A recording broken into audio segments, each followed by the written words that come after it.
कृष्णाय वासुदेवाय हरये परमात्मने प्रणतः क्लेशनाशाय गोविंदाय नमो नमः। हरे कृष्ण। कहते हैं जब भक्ति सच्ची हो, प्रेम निष्काम हो और विश्वास अटूट हो तो भगवान को भी अपने भक्त के सामने प्रकट होना ही पड़ता है। हे प्रिय भक्तों, आज की इस पावन कथा में आप केवल एक कहानी नहीं बल्कि भक्ति की वह शक्ति सुनेंगे जिसने भगवान को पुत्र बना दिया, जिसने दर्शन कराए और अंत में भक्त को स्वयं भगवान में विलीन कर दिया। आज हम सुनेंगे वैशाख मास महात्म्य के अध्याय 20 की दिव्य कथा, जहां एक ओर निर्धन जुलाहा दंपत्ति का निस्वार्थ प्रेम है तो दूसरी ओर राजा पुरुयशा की गहरी भक्ति और अद्भुत स्तुति है, और साथ ही भगवान श्री हरि के दिव्य वरदान और सायुज्य मुक्ति का रहस्य छिपा है। हे प्रिय भक्तों, इस कथा में आपको प्रेम भी मिलेगा, भक्ति भी मिलेगी, चमत्कार भी मिलेगा और अंत में मिलेगा मोक्ष का मार्ग। तो आइए अपने मन को संसार से हटाकर भगवान के चरणों में लगाकर पूरी श्रद्धा और विश्वास के साथ इस पवित्र कथा का श्रवण करते हैं। तो एक बार सभी भक्तजन प्रेम से बोलिए राधा कृष्ण भगवान की जय। जय श्री गणेश।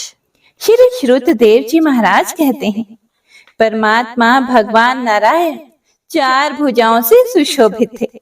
उन्होंने हाथों में शंख, चक्र, गदा और पद्म धारण कर रखे थे। वे पीतांबर धारण करके वनमाला से विभूषित थे। भगवती लक्ष्मी तथा एक पार्षद के साथ गरुड़ की पीठ पर विराजित थे। उनका दुसह तेज देखकर राजा के नेत्र सहसा ही मूंद गए। उनके सब अंगों में रोमांच हुआ और नेत्रों से अश्रुधारा प्रवाहित होने लगी।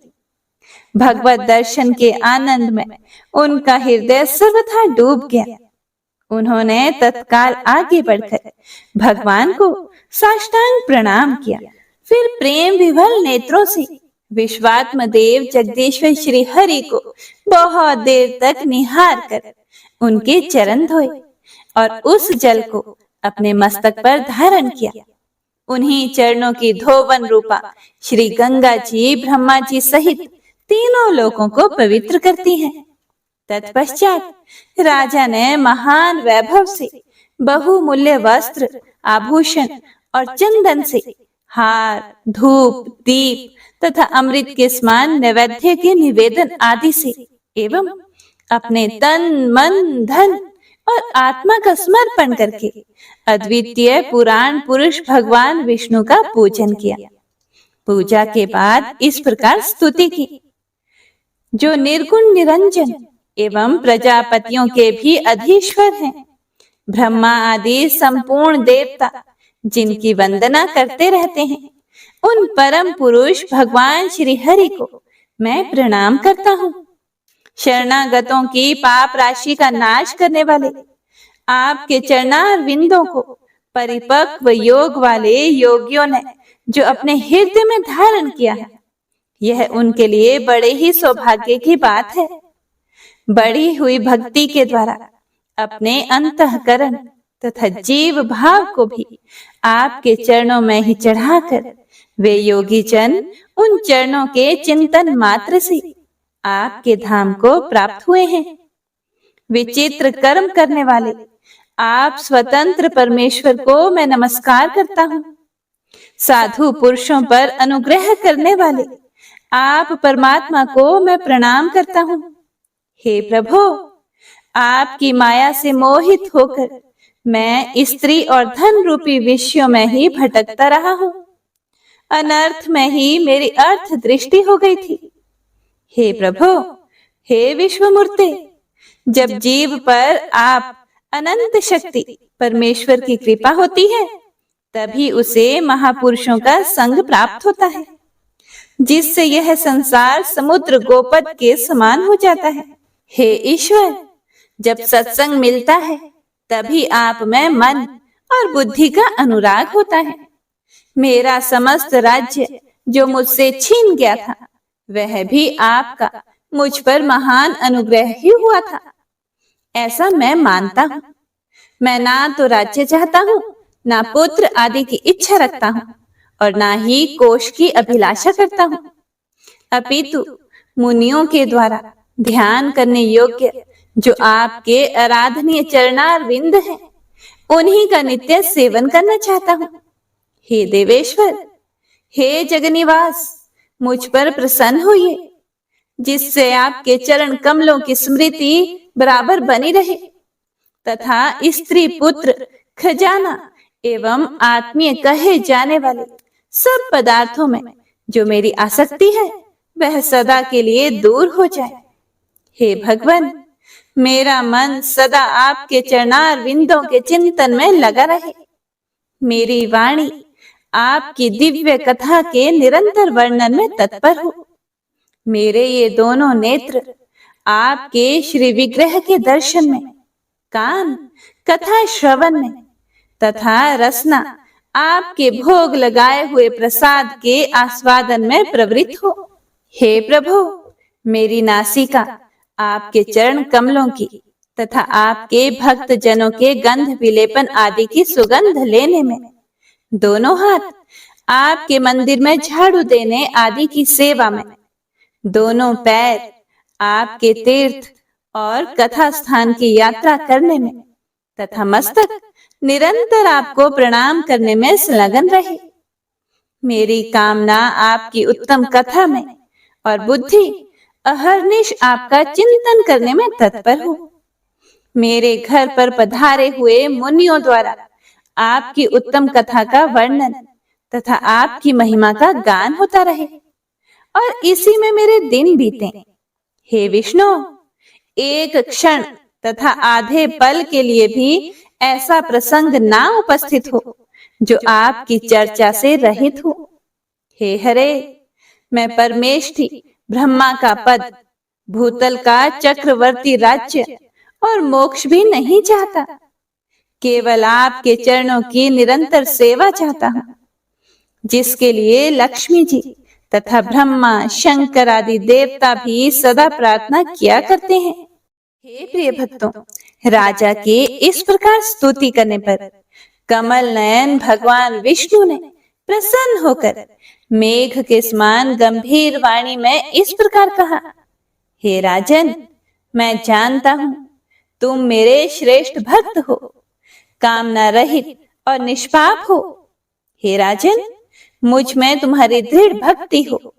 अंत में तुम मेरा सायुज्य प्राप्त करो। तुम्हारे द्वारा किए हुए इस स्तोत्र से इस पृथ्वी पर जो लोग स्तुति करेंगे, उनके ऊपर संतुष्ट होकर मैं उन्हें भोग और मोक्ष प्रदान करूंगा। यह अक्षय तृतीया इस पृथ्वी पर प्रसिद्ध होगी, जिसमें भोग और मोक्ष प्रदान करने वाला मैं तुम्हारे ऊपर प्रसन्न हुआ। जो मनुष्य इस तिथि को किसी भी बहाने से अथवा स्वभाव से ही स्नान, दान आदि क्रियाएं करते हैं, वे मेरे अविनाशी पद को प्राप्त होते हैं। जो मनुष्य पितरों के उद्देश्य से अक्षय तृतीया को श्राद्ध करते हैं, उनका किया हुआ वह श्राद्ध अक्षय होता है। इस तिथि में थोड़ा सा भी जो पुण्य किया जाता है, उसका फल अक्षय होता है। राजन, जो कुटुंबी ब्राह्मण को गाय दान करता है, उसके हाथ में सब संपत्तियों की वर्षा करने वाली भुक्ति और मुक्ति भी आ जाती है। जो वैशाख मास में मेरा प्रिय करने वाले धर्मों का अनुष्ठान करता है, उसके जन्म, मृत्यु, जरा, भय और पाप को मैं हर लेता हूँ। हे अनघ, यह वैशाख मास मेरे चरण चिंतन की ही भांति ऐसे सहस्त्रों पापों को हर लेता है, जिनके लिए शास्त्रों में कोई भी प्रायश्चित नहीं मिलता है। राजा को यह वरदान देकर देवादिदेव भगवान जनार्दन सबके देखते देखते वहीं अंतर ध्यान हो गए। तदंतर राजा पुरुयशा सदा भगवान में ही मन लगाए हुए उन्हीं की सेवा में तत्पर रहकर इस पृथ्वी का पालन करने लगे। वैशाख के सब धर्मों का बारंबार पालन करने से पुत्र पौत्र आदि की वृद्धि हुई। देव दुर्लभ समस्त मनोरथों का उपभोग करके अंत में उन्होंने चक्रधारी भगवान विष्णु का सायुज्य प्राप्त कर लिया। हे प्रिय भक्तों, जो भी इस उत्तम उपाख्यान को सुनते और सुनाते हैं वे सब पापों से मुक्त होकर भगवान विष्णु के परम पद को प्राप्त होते हैं। तो प्रेम से बोलिए विष्णु भगवान की जय। जय श्री हरि विष्णु। हे प्रिय भक्तों, आप चाहे राम जी को देखिए या सबरी को, कृष्ण को देखिए या अर्जुन को, कुंती को देखिए या कृष्णा को, विष्णु को देखिए या ध्रुव जी महाराज को, हनुमान जी को देखिए या राम जी को, भक्त को देखिए और भगवान को। हे प्रिय भक्तों, भगवान से एक बार संबंध जोड़ लेने के बाद भगवान भी उस संबंध को पूरे दिल से निभाते हैं। यह एकदम सच्ची बात है। एक ऐसी ही कथा बाबा विठल दास जी की है, जो राधा कृष्ण से प्रेम करते थे। कृष्ण जी को अपना बेटा और राधा रानी को अपनी बहू मानते थे। बाबा जी कृष्ण भगवान को पुत्र भाव से मानते थे और हमेशा ही उन्हें मेरा लाला और किशोरी जी को मेरी लाडली कहकर पुकारते थे। एक दिन बाबा विठल दास जी अपने घर के बाहर बैठे हुए किशोरी जी का ध्यान कर रहे थे। तभी एक चूड़ी बेचने वाली वहां आई और बाबा उसे बुलाते हैं और कहते हैं कि जाओ अंदर जाकर मेरी बहुओं को भी चूड़ी पहनाकर आ जाओ और पैसे मुझसे आकर ले लेना। तब चूड़ी बेचने वाली अंदर चली गई और थोड़ी देर बाद बाहर आई और बोली कि बाबा 8 रुपए दीजिए। बाबा ने पूछा 8 रुपए कैसे हुए? चूड़ी बेचने वाली ने कहा कि बाबा आपकी 8 बहुएं थी और एक एक को मैंने 1-1 रुपए की चूड़ी पहनाई है, इसीलिए 8 रुपए हुए। लेकिन बाबा बोले कि मेरे तो सिर्फ 7 बहुएं हैं, 7 बेटे और 7 बहुएं हैं, फिर ये 8 कैसे हुई? चूड़ी बेचने वाली ने कहा कि बाबा मैं आपसे झूठ क्यों बोलूंगी? अब बाबा का ज्यादा बहस करने का मन नहीं था। उन्हें लगा कि अब इससे बहस करूंगा तो ठाकुर जी के ध्यान में विघ्न पड़ेगा, इसीलिए उन्होंने उस चूड़ी बेचने वाली को 8 रुपए ही देकर विदा कर दिया और फिर अपने युगल सरकार का ध्यान करने लग गए। लेकिन उन्हें मन ही मन इस बात का बड़ा ही दुख था कि चूड़ी बेचने वाली ने झूठ बोलकर उनसे ज्यादा पैसे ले लिए, क्योंकि पूरे गांव में बाबा जी से कोई भी झूठ नहीं बोलता था। वो इसी बात की चिंता में थे कि मुझसे उस चूड़ी बेचने वाले ने झूठ क्यों कहा।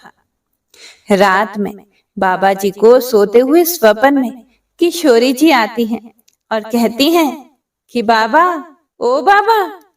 बाबा मंत्र मुग्ध होकर किशोरी जी को प्रणाम करते हैं। तब किशोरी जी कहती हैं कि बाबा आप तो ठाकुर जी को अपना पुत्र मानते हो। बाबा बोले ठाकुर जी तो मेरे बेटे हैं, मेरे लाला हैं वो। तब किशोरी जी कहती हैं यदि ठाकुर जी आपके बेटे हैं तो मैं भी तो आपकी बहू हुई ना। बाबा बोले हाँ हाँ बिल्कुल बिल्कुल बिल्कुल मेरी लाली। फिर किशोरी जी कहती हैं बाबा फिर आप दुखी क्यों होते हो? जब चूड़ी बेचने वाली ने मुझे भी चूड़ियां पहना दी तो? तभी बाबा फूट फूट कर रोने लग जाते हैं और कहते हैं कि हाय मैं कितना अभागा हूं, मेरी किशोरी जी ने खुद मेरे घर आकर चूड़ियां पहनी और मैं पहचान भी ना पाया। तभी किशोरी जी अंतर ध्यान हो जाती है और बाबा जी की नींद खुल जाती है और फिर अगले दिन वो चूड़ी बेचने वाली उनके घर पर फिर से आती है और फिर बाबा उससे कहते हैं कि आगे से हमेशा ही 8 जोड़ी चूड़ियां लेकर आना और मेरी सबसे छोटी बहू के लिए नीले रंग की चूड़ियां लाना। धन्य है ऐसे भक्त जो किशोरी जी से, ठाकुर जी से अपना संबंध स्थापित करते हैं और उन्हें पूरी तरह से निभाते हैं। पाप नाशक स्तोत्र के बारे में महात्मा पुष्कर कहते हैं कि मनुष्य चित्त की मलिनतावश चोरी हत्या, पर स्त्री गमन आदि विभिन्न पाप करता है। पर जब मन कुछ शुद्ध होता है तब उसे इन पापों से मुक्ति की इच्छा होती है। उस समय भगवान नारायण की दिव्य स्तुति करने से समस्त पापों का प्रायश्चित पूर्ण होता है। इसीलिए इस दिव्य स्तोत्र का नाम समस्त पाप नाशक स्तोत्र है। तो आइए पूरे प्रसन्नचित मन से इसे श्रवण करते हैं। पुष्कर जी बोले, सर्वव्यापी विष्णु को सदा नमस्कार है। श्री हरि विष्णु को नमस्कार है। मैं अपने चित्त में स्थित सर्वव्यापी अहंकार शून्य श्री हरि को नमस्कार करता हूँ। मैं अपने मानस में विराजमान अव्यक्त, अनंत और अपराजित परमेश्वर को नमस्कार करता हूँ। सबके पूजनीय, जन्म और मरण से रहित प्रभावशाली श्री विष्णु को नमस्कार है। विष्णु मेरे चित्त में निवास करते हैं। विष्णु मेरी बुद्धि में विराजमान है। विष्णु मेरे अहंकार में प्रतिष्ठित हैं और विष्णु मुझ में भी स्थित हैं। वे श्री विष्णु ही चराचर प्राणियों के कर्मों के रूप में स्थित हैं। उनके चिंतन से मेरे पाप का विनाश हो। जो ध्यान करने पर पापों का हरण करते हैं और भावना करने से स्वप्न में दर्शन देते हैं। इंद्र के अनुज शरणागत जनों का दुख दूर करने वाले उन पापापहारी श्री विष्णु को मैं नमस्कार करता हूँ। मैं इस निराधार जगत में अज्ञान के अंधकार में डूबते हुए को हाथ का सहारा देने वाले परात्पर स्वरूप श्री विष्णु के सम्मुख नतमस्तक होता हूँ। सर्वेश्वर प्रभो, कमल नयन परमात्मन, ऋषिकेश आपको नमस्कार है। इंद्रियों के स्वामी श्री विष्णु आपको नमस्कार है। नृसिंह, अनंत स्वरूप गोविंद, समस्त भूत प्राणियों की सृष्टि करने वाले केशव, मेरे द्वारा जो दुर्वचन कहा गया हो अथवा पाप पूर्ण चिंतन किया गया हो, मेरे उन सभी पापों का प्रशमन कीजिए। आपको नमस्कार है। हे केशव, अपने मन के वश में होकर मैंने जो ना करने योग्य अत्यंत उग्र पाप पूर्ण चिंतन किया है उसे शांत कीजिए।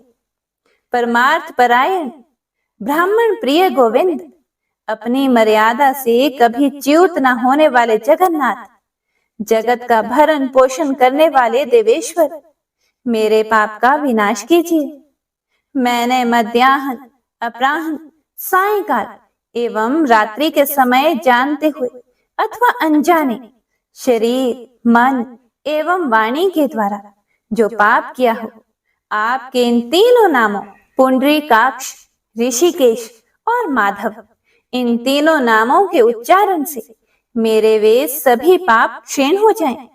हे कमल नयन, हे लक्ष्मीपते, इंद्रियों के स्वामी माधव, आज आप मेरे शरीर एवं वाणी द्वारा किए हुए पापों का हनन कीजिए। आज मैंने सोते, खाते, खड़े, चलते अथवा जागते हुए मन, वाणी और शरीर से जो भी नीच योनि एवं नरक की प्राप्ति कराने वाले छोटे अथवा बड़े पाप किए हों, भगवान वासुदेव के नाम के उच्चारण से वे सभी पाप नष्ट हो जाएं।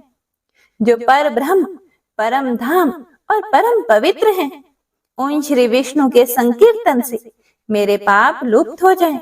जिसको प्राप्त होकर ज्ञानी जन फिर लौटकर नहीं आते, जो गंध, स्पर्श आदि तन्मात्राओं से रहित हैं, श्री विष्णु का वह परम पद मेरे संपूर्ण पापों का शमन करे।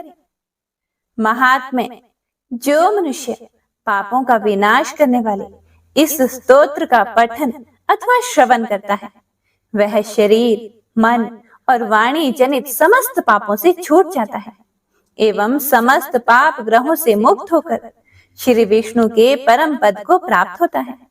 इसीलिए किसी भी पाप के हो जाने पर इस स्तोत्र का जप करें। यह स्तोत्र पाप समूहों के प्रायश्चित के समान है। कृच्छ्र आदि व्रत करने वाले के लिए भी यह श्रेष्ठ है। स्तोत्र, जप और व्रत रूप प्रायश्चित से संपूर्ण पाप नष्ट हो जाते हैं। इसीलिए भोग और मोक्ष की सिद्धि के लिए इनका अनुष्ठान करना चाहिए। आइए अब गजेंद्र मोक्ष स्तोत्र का पाठ करते हैं। इस माह में गजेंद्र मोक्ष स्तोत्र पढ़ने मात्र से जहां हर तरह के ऋण कर्ज से मुक्ति मिलती है, वहीं 10 दिशाओं से शुभ फल दिलाने में भी सक्षम है। इस स्तोत्र का जाप करने से जीवन में किसी भी प्रकार की परेशानियों से मुक्ति मिलती है। श्रीमद् भगवत गीता के 3रे अध्याय में गजेंद्र स्तोत्र पढ़ने को मिलता है।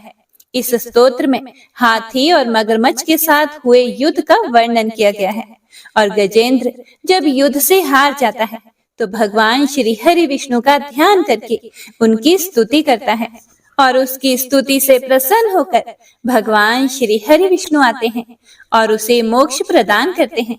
और हे प्रिय भक्तों, इस पाठ को करते समय अगर हम अपने मन में यह भावना रखें कि हे श्री हरि विष्णु, हे मेरे प्रभु, जिस प्रकार से आपने गजेंद्र को परेशानी से बाहर निकाला, उसी प्रकार से हमें भी हमारी परेशानियों से बाहर निकालिए, तो यकीन मानिए निश्चित ही भगवान श्री हरि विष्णु हमारी मदद स्वयं करते हैं।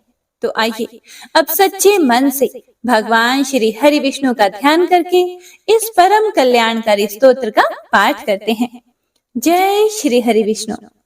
शुक जी ने कहा कि बुद्धि के अनुसार पिछले अध्याय में वर्णन किए गए रीति से अपने मन को नियंत्रित करके और हृदय को स्थिर करके गजेंद्र अपने पिछले जन्म में याद किए गए सर्वोच्च कार्य और बार बार जप किए जाने वाले स्तोत्र का जाप करने लगा। गजेंद्र ने मन ही मन श्री हरि को ध्यान करते हुए कहा, जिनके प्रवेश करने से शरीर और मन चेतन की तरह व्यवहार करने लगते हैं, ओम द्वारा लक्षित और पूरे शरीर में प्रकृति और पुरुष के रूप में प्रवेश करने वाले उस सर्वशक्तिमान देवता का मैं मन ही मन स्मरण करता हूँ, जिनके सहारे ये पूरा संसार टिका हुआ है, जिनसे ये संसार अवतरित हुआ है और जिन्होंने प्रकृति की रचना की है और जो खुद उसके रूप में प्रकट हैं, लेकिन इसके बावजूद भी वो इस पूरी दुनिया से सर्वोपरि और श्रेष्ठ हैं। ऐसे अपने आप और बिना किसी कारण के भगवान की मैं शरण में जाता हूँ और अपने संकल्प शक्ति के बल पर अपने ही स्वरूप में रचित और सृष्टि काल में प्रकट एवं प्रलय में अप्रकट रहने वाले इस शास्त्र प्रसिद्धि प्राप्त कार्य कारण रूपी संसार को, जो बिना कुंठित दृष्टि के साक्ष्य रूप में देखते रहने पर भी लिप्त नहीं होते, चक्षु आदि प्रकाशकों के परम प्रकाशक प्रभु, आप मेरी रक्षा करें। बीतते गए समय के साथ तीनों लोकों और ब्रह्मादि लोकपालों के पंचभूत में प्रवेश कर जाने पर और पंचभूतों से लेकर महत्वपूर्ण सभी कारणों के उनकी परम करुणा स्वरूप प्रकृति में मगन हो जाने पर उस समय दुर्गेय और घोर अंधकार रूपेण प्रकृति ही बच रही थी। उस अंधकार से परे अपने परम धाम में जो सर्वव्यापी भगवान सभी दिशाओं में प्रकाशित होते रहते हैं, वो भगवान मेरी रक्षा करें। विभिन्न नाट्य रूपों में अभिनय करने वाले और उस अभिनेता के वास्तविक स्वरूप को जिस प्रकार से साधारण लोग भी नहीं जान पाते, उसी तरह से सत्व प्रधान देवता और महर्षि भी जिनके स्वरूप को नहीं जान पाते, ऐसे में कोई साधारण प्राणी उनका वर्णन कैसे कर सकता है। ऐसे दुर्गम चरित्र वाले भगवान मेरी रक्षा करें। अनेकों शक्ति से मुक्त सभी प्राणियों को आत्म बुद्धि प्रदान करने वाले, सबके बिना कारण हित और अतिशय साधु स्वभाव ऋषि मुनिजन, जिनके परम स्वरूप को देखने की इच्छा के साथ वन में रहकर अखंड ब्रह्मचर्य तमाम अलौकिक व्रतों को नियमों के अनुसार पालन करते हैं, ऐसे प्रभु ही मेरी गति है। वह जिनका हमारी तरह ना तो जन्म होता है और ना जिनके द्वारा अहंकार प्रेरित कर्म ही होते हैं, जिनके निर्गुण स्वरूप का ना कोई नाम है और ना ही कोई रूप है, इसके बावजूद भी समय के साथ इस संसार की सृष्टि और प्रलय के लिए अपनी इच्छा से अपने जन्म को स्वीकार करते हैं।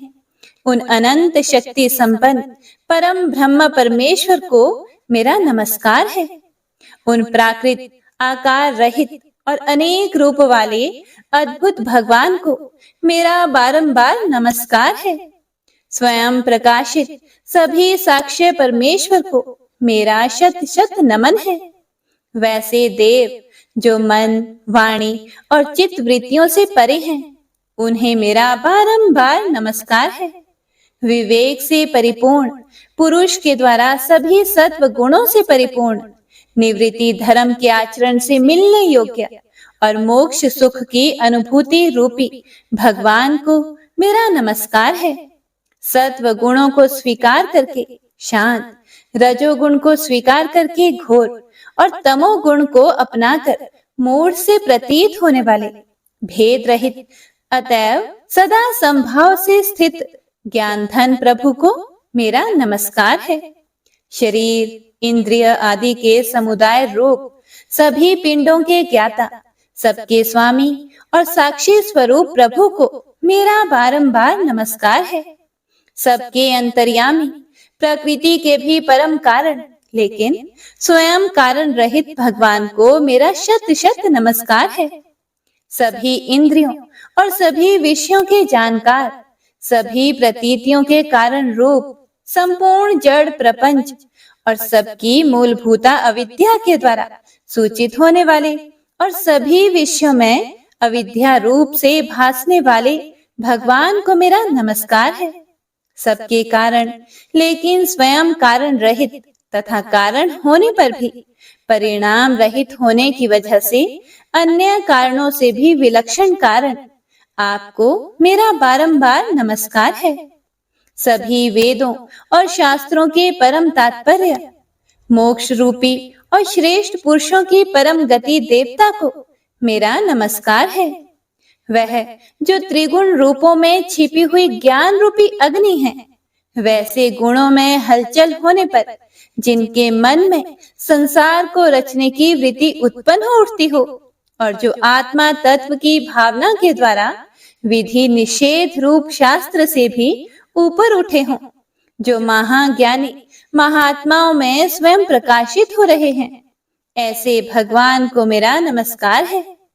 मेरे जैसे शरणागत पशु के समान जीवों की अविद्या रूप फांसी को पूर्ण रूप से काट देने वाले परम दयालु और दया करने में कभी भी आलस्य नहीं करने वाले भगवान को मेरा नमस्कार है। अपने अंश से सभी जीवों के मन में अंतर्यामी रूप से प्रकट होने वाले सर्वनियंता अनंत परमात्मा आपको मेरा नमस्कार है। जो शरीर, पुत्र, मित्र, घर और संपत्ति सहित कुटुंबियों में अशक्त लोगों के द्वारा कठिनाई से मिलते हों और मुक्त पुरुषों के द्वारा अपने हृदय में निरंतर चिंतित ज्ञान स्वरूप सर्व समर्थ परमेश्वर को मेरा नमस्कार है। वह जिन्हें धर्म, अभिलाषित भोग, धन और मोक्ष की कामना से मनन करके लोग अपनी मनचाही इच्छा पूर्ण कर लेते हैं, अपितु जिन्हें विभिन्न प्रकार के अयाचित भोग और अविनाशी पार्षद शरीर भी देते हैं, वैसे अत्यंत दयालु प्रभु मुझे इस प्रकार की विपदा से हमेशा के लिए बाहर निकालें। वह जिनके एक से अधिक भक्त हैं, जो मुख्य रूप से एकमात्र उसी भगवान की शरण में हैं, जो धर्म, अर्थ आदि किसी भी पदार्थ को नहीं चाहते, अपितु जो केवल उन्हीं के परम मंगलमय एवं अत्यंत विलक्षण चरित्र का गुणगान करते हुए उनके आनंदमय समुद्र में गोते लगाते रहते हैं। उन अविनाशी, सर्वव्यापी, सर्वमान्य ब्रह्मादि के भी नियामक, अभक्तों के लिए भी हमेशा प्रकट होने वाले, भक्ति योग द्वारा प्राप्त अत्यंत निकट होने पर भी माया के कारण अत्यंत दूर महसूस होने वाले, इंद्रियों के द्वारा अगम्य और अत्यंत दुर्विज्ञ, अंत रहित लेकिन सभी के आदि कारक और सभी तरफ से परिपूर्ण उन प्रभु की मैं स्तुति करता हूँ। वो जो ब्रह्मा सहित सभी देवता, चारों वेद तथा समस्त चराचर जीव नाम और आकृति भेद से जिनके अत्यंत क्षुद्र अंशों से रचे गए हैं, जिस तरह से जलती हुई अग्नि की लपटें और सूरज की किरणें बार बार निकलती हैं और फिर से अपने कारण में ही लीन हो जाती है, उसी प्रकार बुद्धि, मन, इंद्रियां और नाना योनियों के शरीर, जिन सभी गुणों से प्राप्त शरीर जो स्वयं प्रकाश परमात्मा से प्रकट होता है और फिर से उन्हीं में लीन हो जाता है, वह प्रभु जो ना तो देवता है, ना असुर, ना मनुष्य है और ना ही मनुष्य से नीचे किसी अन्य योनि के प्राणी, ना ही वो स्त्री हैं और ना ही पुरुष, ना ही नपुंसक और ना ही वो कोई ऐसे जीव हैं जिनका इन तीनों ही श्रेणी में समावेश है। वो ना तो गुण है, ना कर्म, वो ना ही कार्य है और ना ही कारण। इन सभी योनियों का निषेध होने पर जो बचता है वही उनका असली रूप है और वे ही सब कुछ हैं। ऐसे प्रभु मेरा उत्थान करने के लिए प्रकट हो।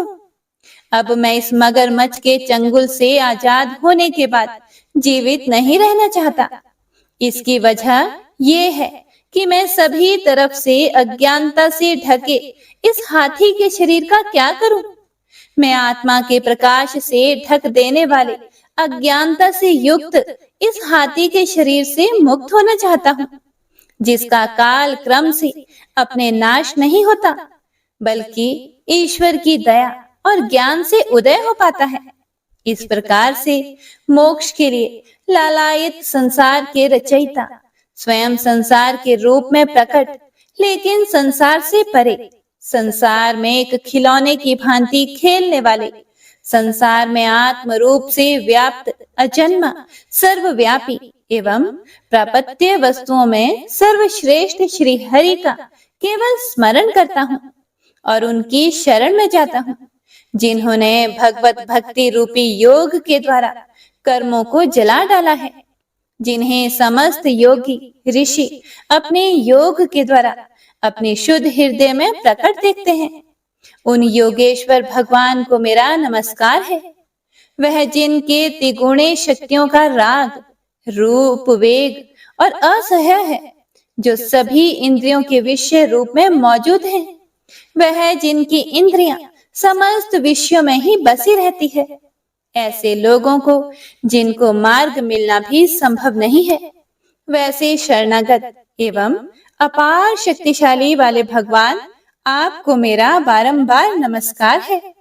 जिनकी अविद्या नाम के शक्ति के कार्य रूप अहंकार से ढके हुए हैं, वह जिनके रूप को जीव समझ नहीं पाते हैं, ऐसे अपार महिमा वाले भगवान की मैं शरण लेता हूँ। हे प्रिय भक्तों, श्री सुखदेव जी कहते हैं कि वह जिसने पूर्व प्रकार से भगवान के भेद रहित सभी निराकार रूप का वर्णन किया था, उस गजराज के करीब जब ब्रह्मा आदि अन्य कोई भी देवता नहीं आए, जो अपने विभिन्न प्रकार के विशेष विग्रहों को ही अपना रूप मानते हैं, ऐसे में साक्षात विष्णु जी, जो सभी के आत्मा होने के कारण सभी देवताओं के रूप हैं, तब वह वहां पर प्रकट हुए।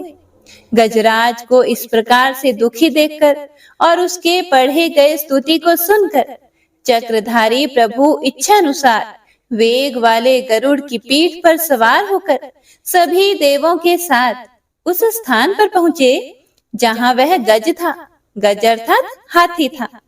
सरोवर के अंदर महाबलशाली मगरमच्छ द्वारा जकड़े और दुखी उस हाथी ने आसमान में गरुड़ की पीठ पर बैठे और हाथों में चक्र लिए भगवान श्री हरि विष्णु को आते हुए जब देखा, तो वह अपनी सूंड में पहले से ही उनकी पूजा के लिए रखे कमल के फूल को श्री हरि पर बरसाते हुए कहने लगा, सर्व पूज्य भगवान श्री हरि नारायण, आपको मेरा प्रणाम है। सर्व पूज्य भगवान श्री हरि, आपको मेरा नमस्कार है। लाचार हाथी को पीड़ित देखकर श्री हरि विष्णु गरुड़ से नीचे उतरकर सरोवर में उतर आए और वह दया से प्रेरित होकर ग्राह सहित उस गज को तुरंत ही सरोवर से बाहर निकाल आए और देवताओं के देखते ही देखते अपने चक्र से मगरमच्छ के गर्दन को काट दिया और हाथी को उस पीड़ा से बाहर निकाल लिया। तो इसी के साथ गजेंद्र मोक्ष स्तोत्र संपूर्ण हुआ। तो सभी एक बार प्रेम से बोलिए, भगवान श्री हरि विष्णु की जय। बंशी शोभित कर मधुर नील जलद तन श्याम, अरुण अधर जनु बिंब फल नयन कमल अभिराम, पूर्ण इंद्र अरविंद मुख पीतांबर शुभ साज, जय मन मोहन मदन छवि कृष्ण चंद्र महाराज।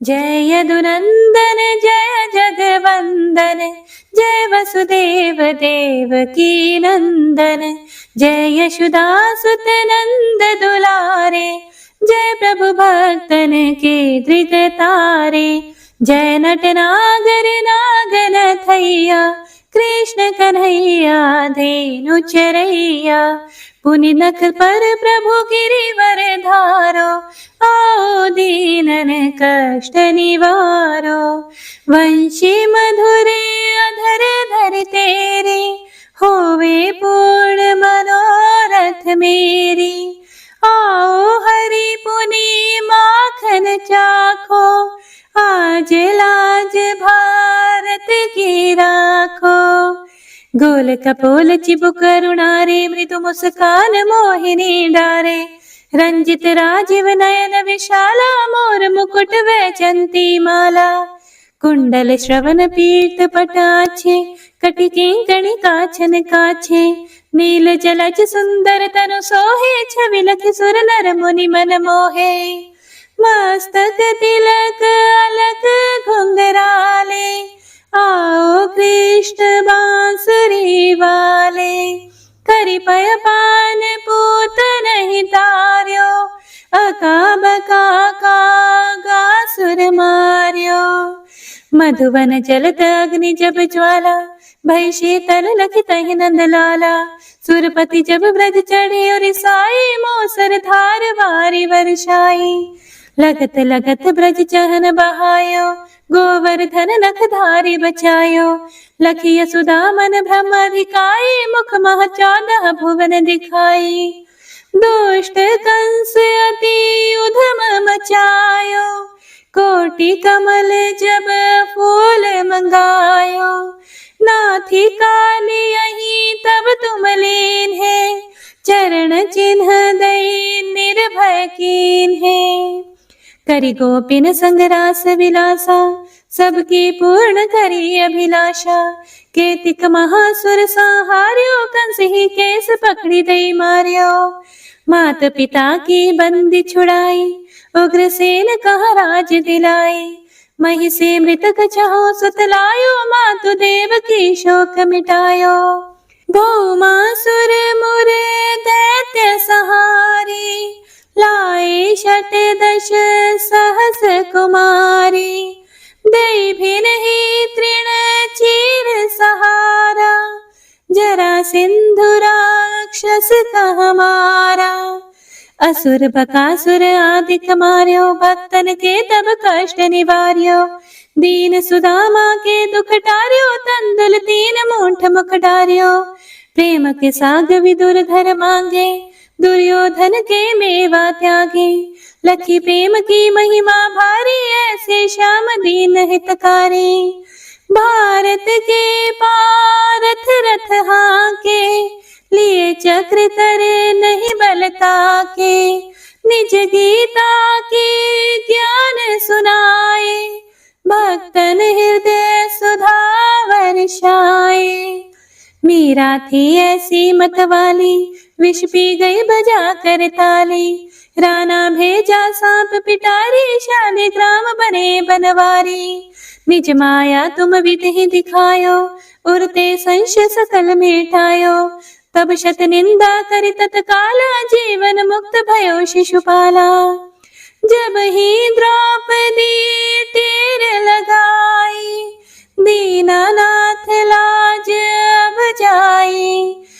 और तही वसन बने नंदलाला, बढ़े चीर भई अरि मोह काला।